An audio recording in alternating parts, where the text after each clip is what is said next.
Have you ever dated a diagnosed sociopath?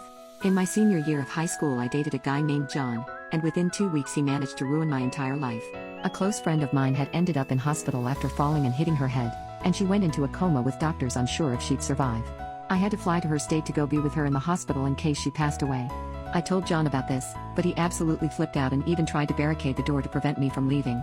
I went anyway, but while I was at my friend's hospital bed he bombarded me with texts, threatening to end our relationship if I didn't respond ASAP. One day I stopped responding to him completely as it was getting out of hand. Well, the very next day John showed up at the hospital my friend was at, and told my friend's parents that he was a friend of their daughter. I never told him her name, and I still don't know how he found it, but I didn't want to make a scene so I played it off.